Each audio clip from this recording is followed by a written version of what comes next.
So we have 4 steps to activity costing. You've done 3 and 4 before. We're really just adding 1 and 2. Okay, in 1 and 2, we're going to identify the activities and estimate their cost. And then the second one is we're going to create allocation bases or predetermined overhead rate for all of them. Okay, and then third, we'll compute those rates, and then fourth, we'll allocate the indirect cost of the cost object.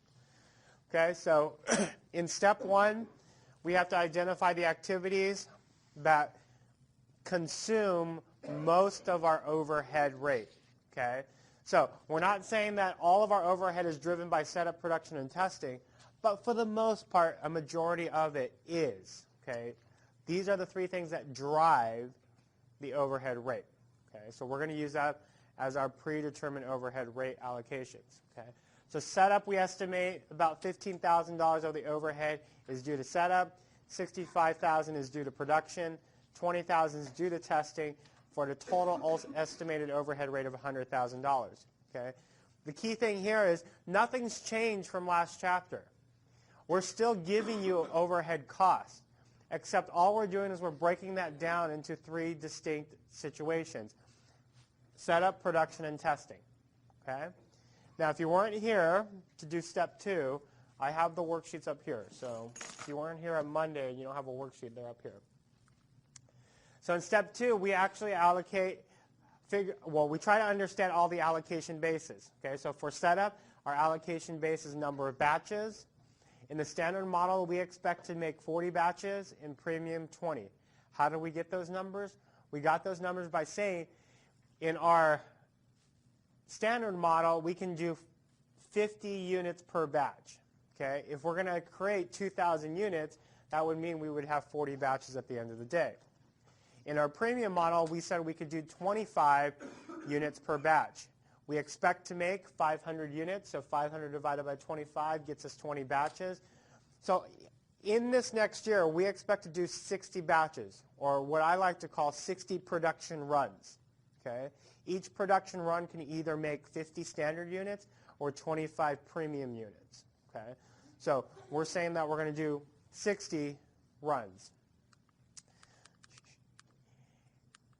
In our production, our allocation base, what drives the cost of the overhead in production is our direct labor hours. We expect in the next year that we will have 10,000 direct labor hours for standard models, and we will have 2,500 for our premium model. Okay? How do we get that? We said that each unit's going to probably take 5 direct labor hours. So if I'm going to make 1 standard unit or 1 premium unit, it's going to probably take me 5 hours of actual direct labor to make that unit. So if I'm going to make 2,000 units, it's going to be 5 hours per unit, so I get 10,000 units. And then in our premium model, 500 units we're going to make at 5 hours a piece, gets us 2,500. So in the next year, we expect to have in our production run 12,500 direct labor hours. Okay? That's what we expect. In our testing, our allocation base is the number of tests that we perform. We expect that we'll do 2,250 tests for the premium model and 7,750 tests for the standard model. Okay? So we expect to have 10,000 tests in the next year. So here's what it looks like in a picture view before we go on to step 3 and 4. We start with manufacturing overhead in our previous traditional system. Okay? In our traditional system, we started with overhead, we had direct labor costs, and then we allocated that between the 2, premium and standard. Okay? Now what we're going to do is under the ABC system is these are the activities, these are the cost drivers for those overhead. Okay? Each cost driver has a different predetermined overhead rate. Number of batches, direct labor hours, number of tests. We will then allocate those 3 to the standard and premium model. Okay? Any questions? All right, let's do step 3. Okay?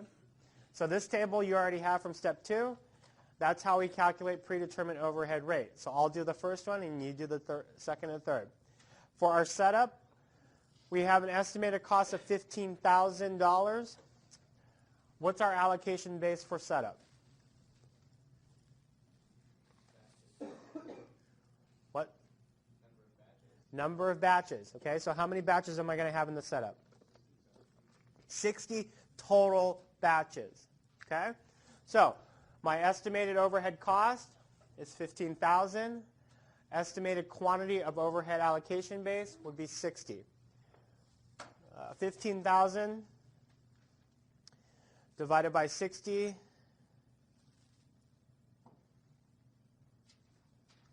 Oh, I did it backwards. It's $250 a batch, okay? So now I'm going to take those two away, and you're going to fill in the rest. So this should say 250, but if I put 250 here, I put all the answers here. So 250 there.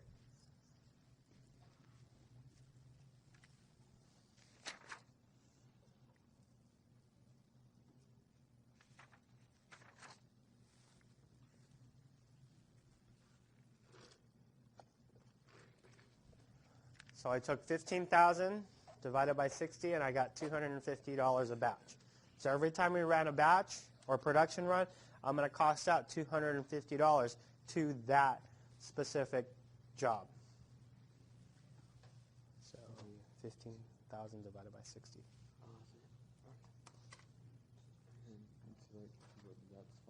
Correct. Yep. And then how do you go with that? Okay, so then we go with production.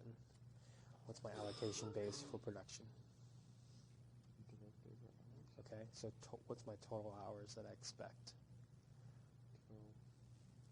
12,500. Good. So 12,500 would go there, and then you did the division. And then 10,000 on there. Good.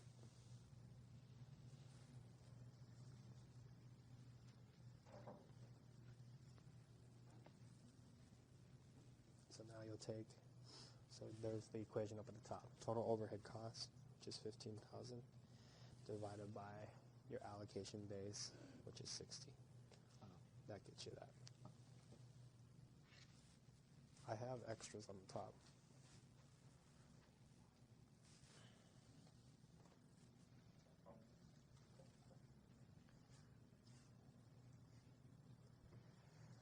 Now, I'm going to be picky about this. You don't just put 250.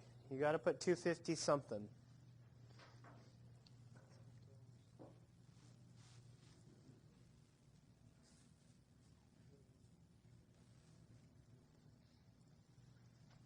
$250 what? Two.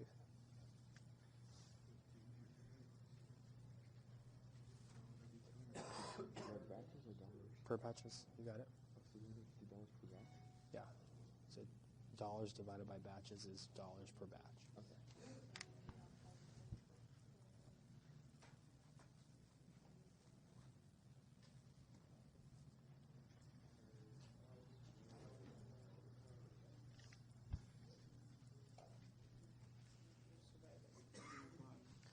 Okay, so $2.50 what?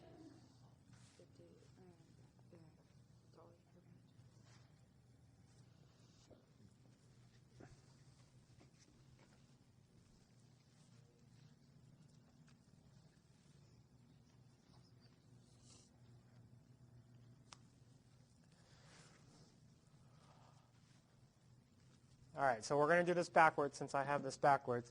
What's my total allocation base for production? What, Ian? 12,500 direct labor hours, okay? And then what about my testing? 10,000 tests, okay? All I'm going to do is divide across, so 15 divided by 60 gets us 250, 65 divided by 12.5 is 520, and 20,000 divided by 10,000 is $2 per test, okay? This is what we mean by you got to be more accurate, okay? If you put 520 there, 520 doesn't tell us anything. $2 doesn't tell us anything, okay? So you got to put what you're doing, okay? So every time we set up a machine to run a batch, okay, run a production run, I'm going to charge $250 to that production run. Every time I put in an hour of direct labor hours in the production area, I'm going to put $5.20 per direct labor hour of overhead costs. And then every time I test, I'm going to put $2 per test towards the separate models. Okay. Now, step 4, we're going to allocate the indirect costs to the cost objects. Okay. So our predetermined overhead rate for setup is $250. What about production? $5 per direct labor hours. Testing, $2 a test, okay? Now,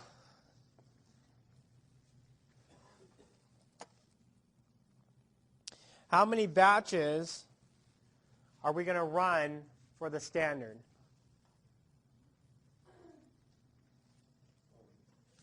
40, okay? That gets us an overhead rate of $10,000. This information is given to you, okay, at the very beginning, which is, I think, on the top table, step 2 table. Okay, production. How many direct labor hours are we going to use for standard? 10,000, which gets me 52,000. And then testing. How many tests are we going to use for standard?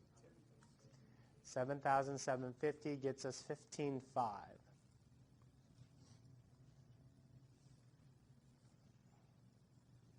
So now we're allocating our cost to standard versus premium. What's my total manufacturing overhead? 10 plus 52 plus 15.5? 77.5. And then up at the very top of your paper, how many units are we going to produce as standard? 2,000. 77.5 divided by 2,000 gets you 38.75. So on a per unit basis, I'm going to add $38.75 in overhead. Because of that 77,500, we're making 2,000 units. Up at the very top of your paper, did you write 2,000 units, standard model? That's where the 2,000 comes from.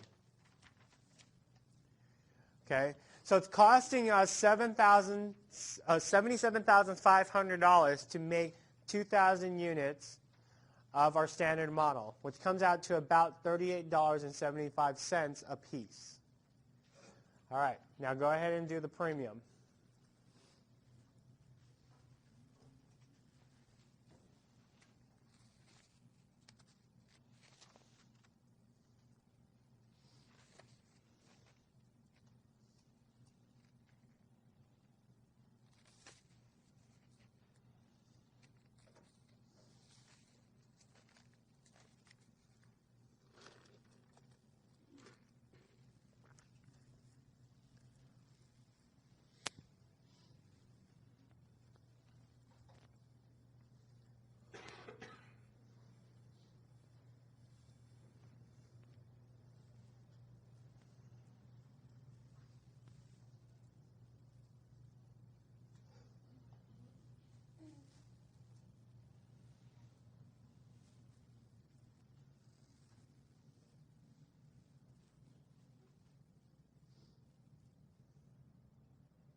This is a perfect test question. Okay, so first of all, $250 per batch. Okay, what about production? The 520.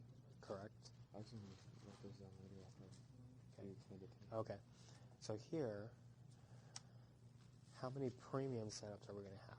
So it's in step 2. Step 2. That's step 3. That's step 4. That's step 2. Step 2, 3, 4. Step 1. You don't need step 1. No, okay. So of the premium models, how many batches are we going to make in of the premium model?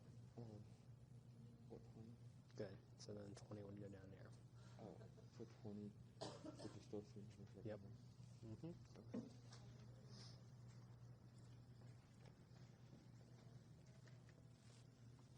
Just vote of that. Yep. Everything else stays the same. Yep.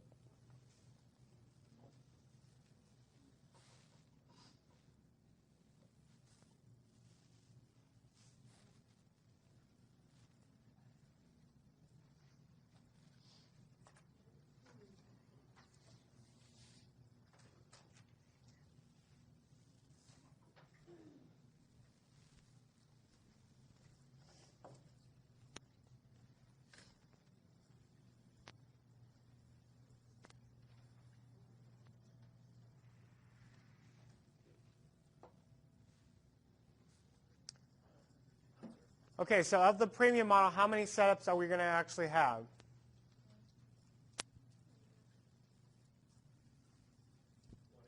20. Okay?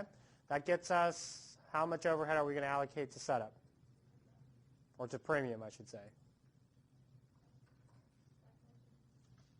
$5,000. Okay? Production, how many labor hours? 2,500. 2,500 times 52, or $5.20 is $13,000. What about testing? How many tests? 22.5. 22.5 times $2 is $4,500. You add them down, you should get 22,500. How many units are we going to make? 500. You wrote that at the top of your paper. 22 divided by 5 is $45. So of the premium model, we're going to charge $45 of overhead to each unit. Okay? This is the ABC system. Okay? Activity-based. We are charging overhead based on the actual activity incurred. Kind of like our situation with going to dinner. You go to dinner with your friends, you only spend 15 bucks, but collectively you and a group of 3 other friends spend 100 bucks. Is it right for you to pay 25 bucks and split it, or is it right to pay what you actually ate, a menu of things? Okay? That's what we're doing here. Is it fair enough to allocate more overhead to premium even though there's only 500 units? Probably not, especially when they don't have as many batches of setups. Okay? They don't have as much direct labor hour as standard, and they don't have as much testing as standard. Okay? This is the argument at big airports all the time. The argument is there's more commercial, there's more general aviation. Anybody? What is general aviation? Anybody know? General aviation is private pilots. Okay, so if you go to Wichita Airport on any given day, you will see more private airplanes taking off and landing than you will see a commercial scheduled flight. Okay, so you might see only one United plane take off every hour, but you'll see 20 general aviation planes. So the question becomes, who uses the control tower most? Commercial aviation or general aviation? Why general? There's 20 people flying in versus one jet that's coming in. Who pays more in control tower fees? Who said it? What did you say? I said commercial, I'm assuming. Commercial pays more. Okay? Is that fair? Depends on the size of the plane and the size of the plane going off. But the control tower says the same 10 words to every plane that takes off and lands. You can start your approach on runway 76 left. That's it. And that goes to both a commercial and general aviation plane. So ABCs is about trying to get it fair. Okay? If the airline, well, if aviation were to change it, you would expect that a commercial airline would only pay maybe $100 a landing and a takeoff, and every single general aviation plane would also pay $100 for every takeoff and landing. They don't. General aviation usually pays about $20 or $30, and then your commercial pays about $1,000 a landing and a takeoff. Okay, doesn't make sense. Okay, this is what we're trying to do. We're trying to make sense of it. We're trying to even that out. If general aviation is flying 20 times an hour versus one commercial plane, we should be charging 20 times more to the general aviation than we should the commercial. Now, the reason why we charge more to the commercial is because they have more passengers that can spread the fee even more out. Okay, that's the true reason, but that's what we're trying to do. We're using a menu of predetermined overhead rates and allocating those rates based on what has happened. That's how we allocate overhead. Don't get this confused with direct labor and direct materials. Those will continue to be the same.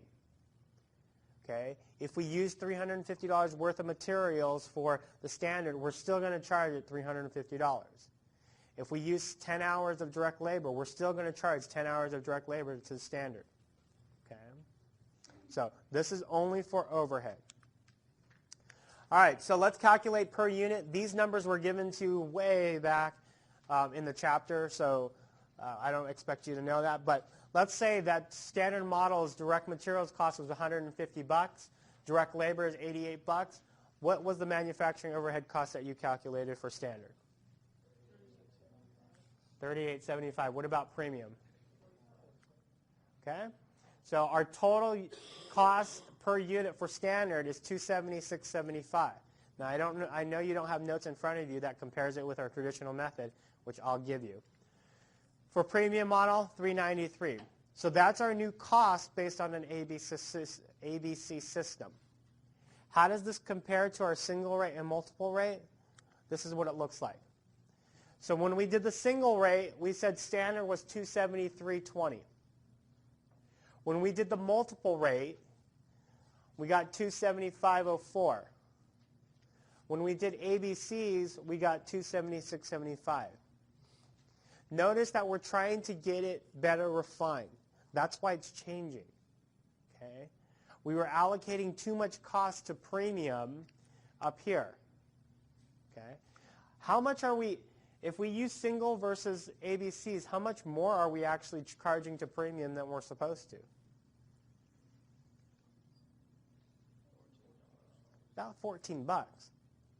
That's the difference between a competitive edge in the marketplace. You've got to get better and better at costing your things out if you want to be competitive. Because if you're not doing ABCs, someone else is. And what's the difference between the cost to produce it under single plant versus activity base? It's about that $14, right?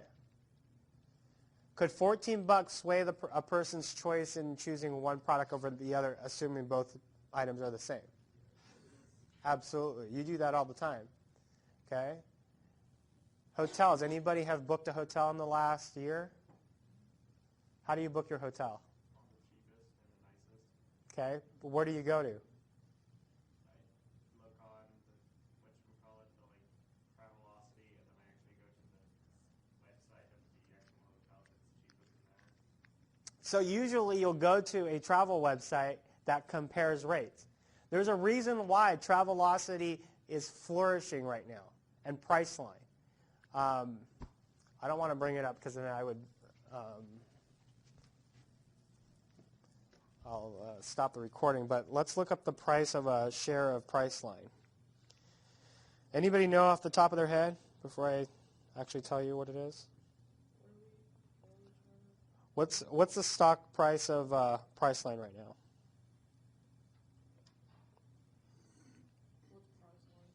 Priceline is a travel website that you can compare prices.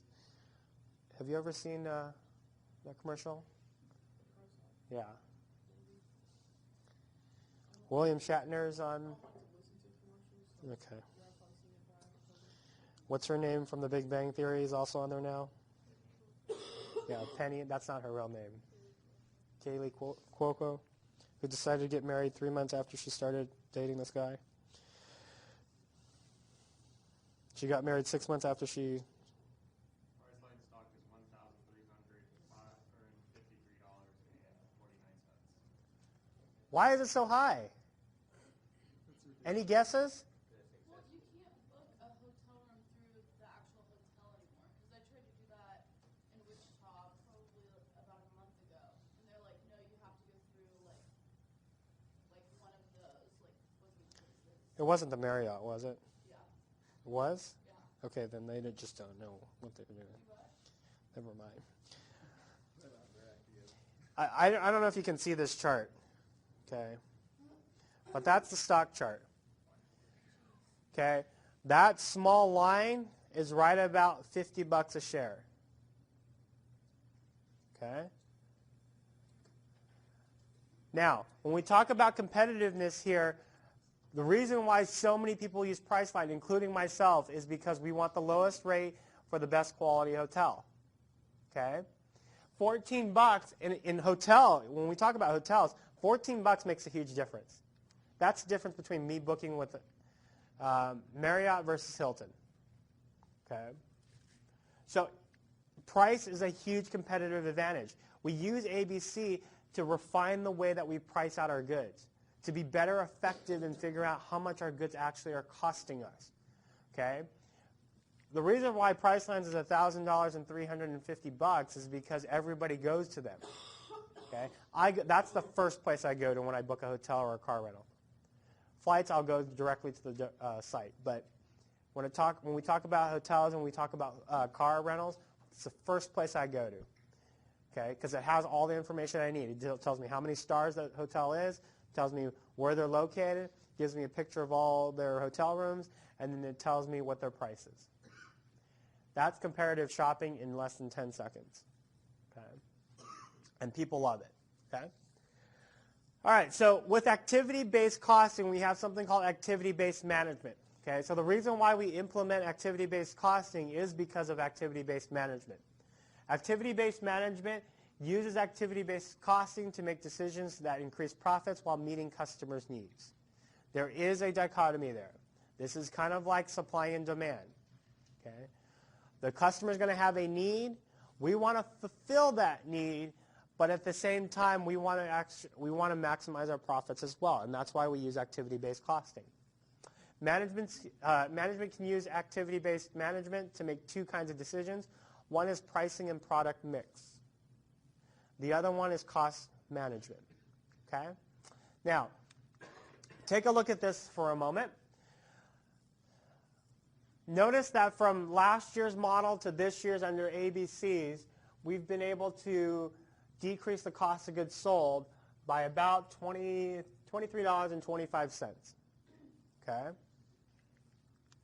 Now, if Smart Touch Learning sold 2,000 units as we expected, they would increase their gross profits by $46,500 because they know how to reduce their costs. The reason why they're doing the ABCs is to figure out what this cost is, what does that compare to last year. So if they don't do anything else and they still sell 2,000 units, they'd actually increase their bottom line by $46,500 without actually selling one additional good. Okay? So I get $46,000 by taking 2,000 times 23.25. Now, Smart Touch Learning has two options. One option is to decrease the price of the good. So that's the price of each good, $500. They can decide that we want to have a better competitive nature by reducing their profits, reducing their price down so that their gross profit margin is at 40%. Okay? So they have two options. Reap the benefit of $46,500 or drop the sales price to $461.25. This is a management decision. This is what managerial accounting is all about. What risk do I take? Do I reduce the price to maybe drive demand and keep my 40% margin?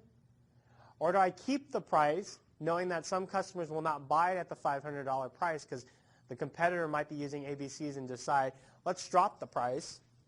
Okay. We'll lose sales, but for this company, they're making $23 extra because they've decided to reduce their cost. Okay.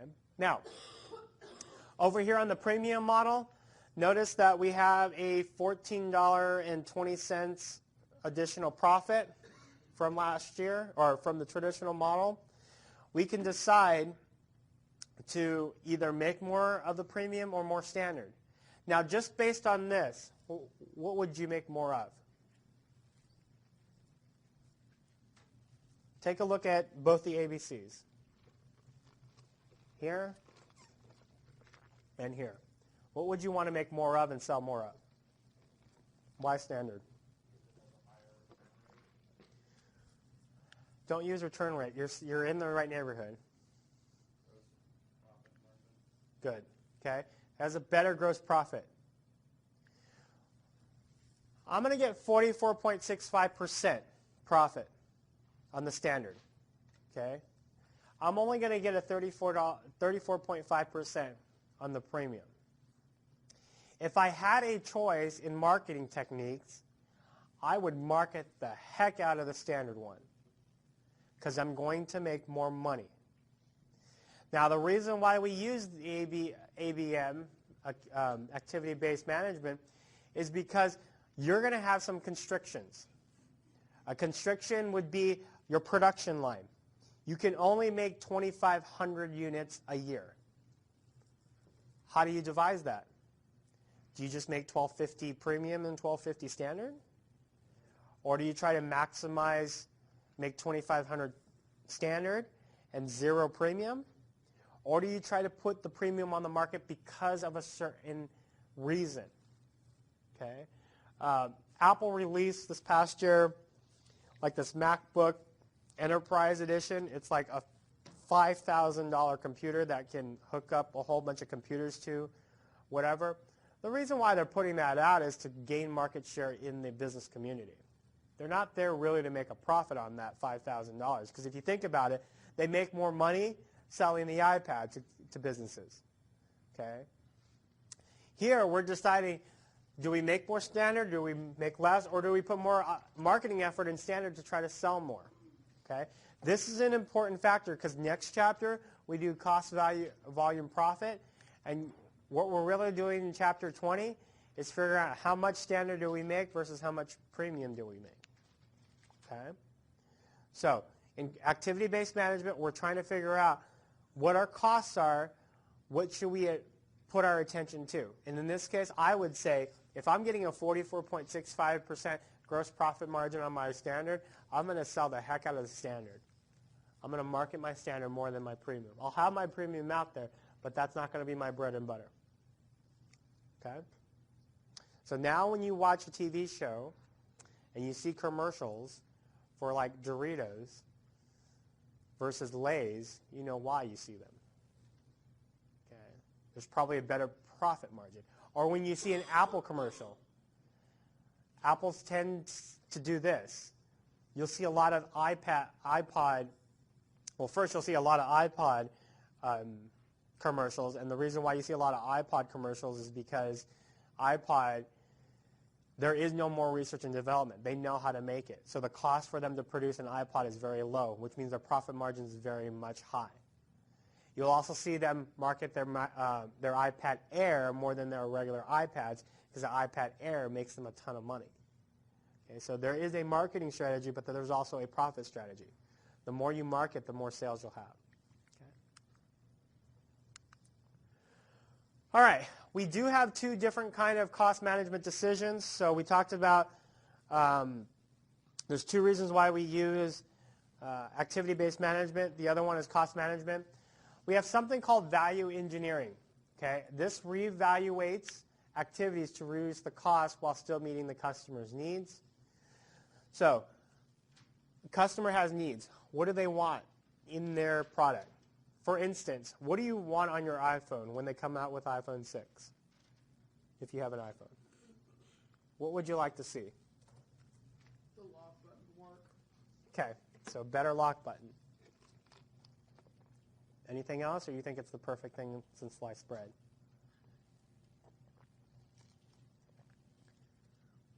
Anybody have an Android?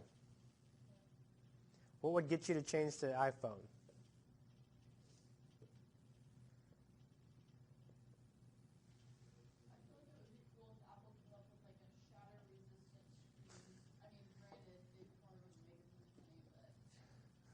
That's the bread and butter. Once you break your screen, you're just going to go and get a new phone instead of a new screen. But okay, what else? If you're an Android owner, what would get you to buy an Apple? What features? There's a lot more customization than Android. Okay, so if they unlock their customization just a bit more instead of being so constrained. What? The, what is it called? RFID, or no? It's the, I forget what it's called. What is it? I was tempted to switch to Android the last time I got a phone because of it.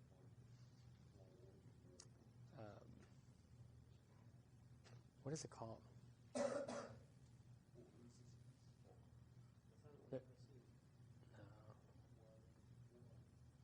NFC.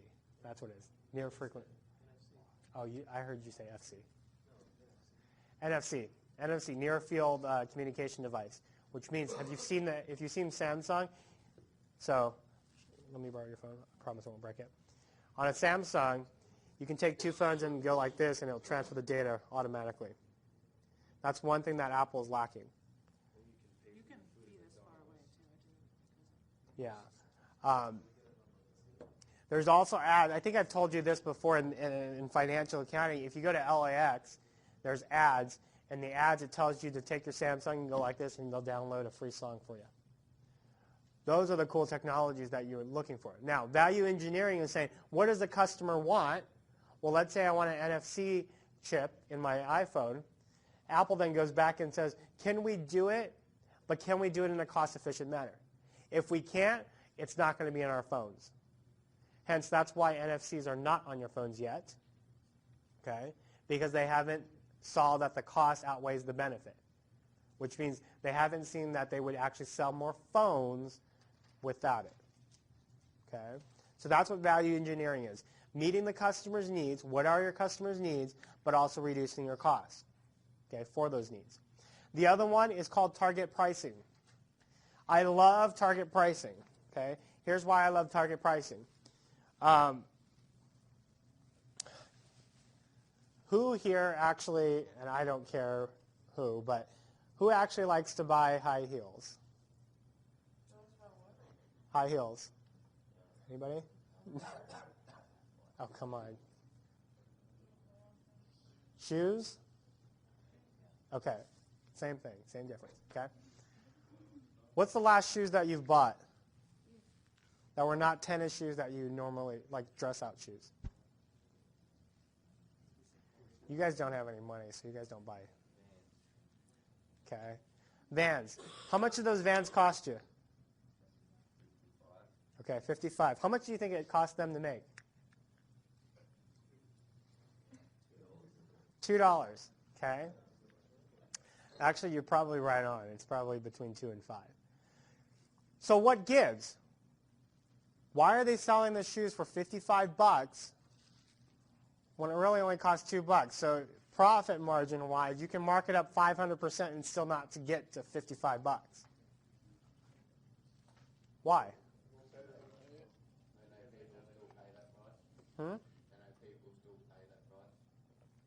So that's what we call target pricing.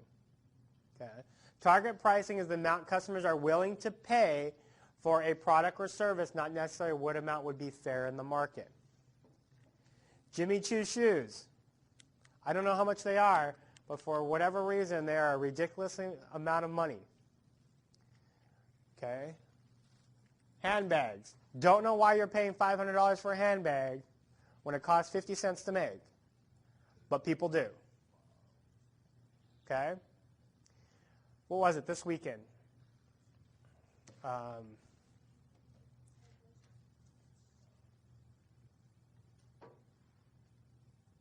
Where are they buying? Oh. Hold on, I got a good example.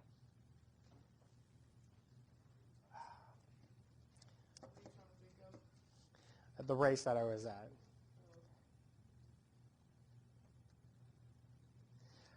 There was a specially made handbag for the Disney Princess race this weekend. No, it was the Disney shoe. Okay, so Disney and New Balance produces a shoe every single year. Okay, and it's this cool, wicked shoe that everybody wants. Okay, it sells out every time I go to these Disney races. It sells out. Okay, there is a line forever for these shoes. Okay, these shoes retail. If you go just to Nike and you buy these New Balance shoes, the same model, probably $70. Okay, at Disney, they are $125 a pair because they have Mickey Mouse on the back of the shoe or something like that, like the Sorcerer with Disney. People walk out of this place with 6 pairs. Why would you buy 6 pairs? Give me a reason why. Resell them on eBay. So let's look on eBay for a minute. I think I have an app.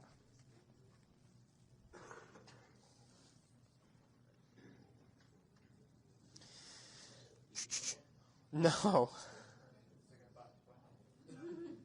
No, I don't have the time or the patience to buy it and wait in line. And I don't have the time or the patience to pretend that I'm going to wear them in front of the salespeople because I know I would just sell them. Disney, New Balance. Okay. Do they only sell them there? Yes. So, okay. Okay, so right now on eBay, Run Disney 2014 Princess Cinderella New Balance shoes, women's size 7, $249. Right now there is a bid for the size 8 Cinderella one at $192.50 plus $15 shipping. 3 bids for that. The Run Disney Goofy one is at $175 right now. Yes. Depends. Depends on the seller, what the seller wants to do. Seller can decide to pay for it, or seller can charge it to you. So, but this goes to target pricing. If New Balance wants to, they could jack that price up to $175, and guess what? People will still buy them. It's also these Disney races. Yesterday, Run Disney announced the Avengers Half Marathon in California. Guess who's going? Yes, me. And you know what? It's going to cost me $195. Okay? I'll answer that in a minute. Next week, the sale goes on for the Wine and Dine Half Marathon in Orlando. Guess who already has money to go pay that out? Me. Does it cost $195 to put a race on per person when there's 25,000 competitors? No. You can go run a half marathon in Wichita for $35. I am paying 7 times more to run at Disneyland than I am here in Wichita. Okay? That's target pricing. Okay? Now, I can guarantee the next step next year, it's going to be $225 to run the same dang race. Inflation didn't go that far. But Disney already knows. What are people willing to pay? They know I'm willing to pay a premium for running their races. Okay? That's what target pricing is. We take our target price, we subtract our desired profit to get what cost to produce the event. So for Disney, Disney says, we're going to charge $195. We want a $155 profit, which means we need to make sure that on a per competitor cost basis, it's only costing us $40 a competitor to put this event on. This is very different from the old days. The old days was, what's my cost? Let's add a profit, then give me a sale price. In this way, we're trying to bring down the cost. In this way, we don't care what the cost is. We're going to add our profit margin on top of that. Now, the question on the flights, I haven't paid for a flight in the last year.